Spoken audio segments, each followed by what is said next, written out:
Okay, this video is going to be on installing some backing instead of me going ahead and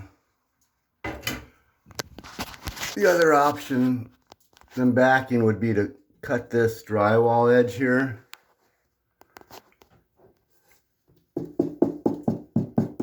Back to about where my finger is. I believe that's where the next joist would be. I have a big patch there. So to install the backing, I've never really used clamps before, but these quick grip clamps are going to come in handy. On top of this, I have about a 3.5, it's about 3.5. So I put about 2 inches on this side and a good inch over here. Hold on, hold it. So this board is about to the, whoa, that motor's hot. I just touched my hand to the fan motor, it's roasting. Ow. So yeah, that's about a 3.5 inch board, so I can screw out to here.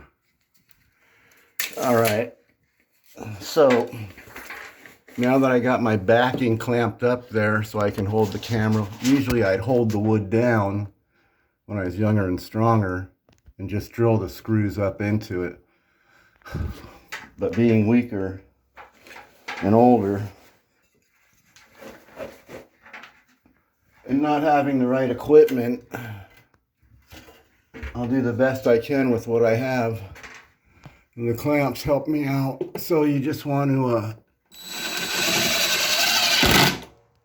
go like that. Let me get another screw on here.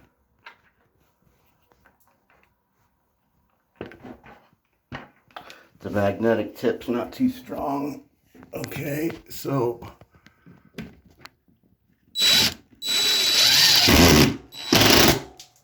you want to try to make sure you sink the screws more than I did, but with one hand, hard to do.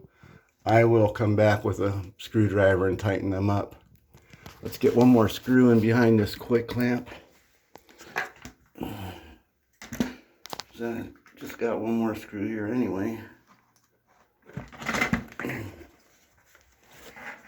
Let's put the screw where I can actually have some strength. Right? And you can see how far back I can screw. Oh, yeah. Man,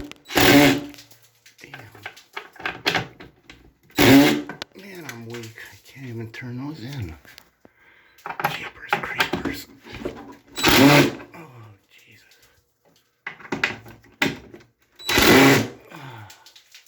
Oh, yeah. Okay, so that's using the quick clamps.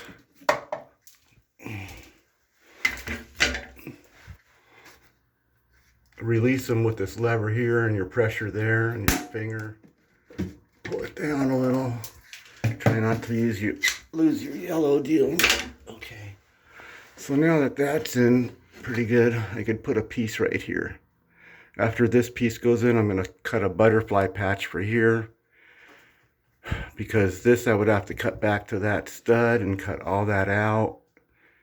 And have nothing to nail to over here. So, and this is going to get a butterfly patch also.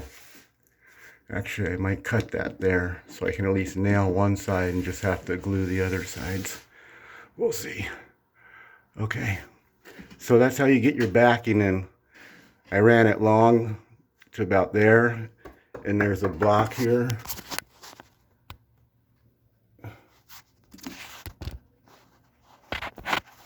I don't know if you saw anything up there. And then over here, again, I'm going to take a board, something like that, like I did there, and I'm going to screw it through it so I have some backing to screw into when I get my piece of drywall up. And I got to figure this situation out, patching that. Oh.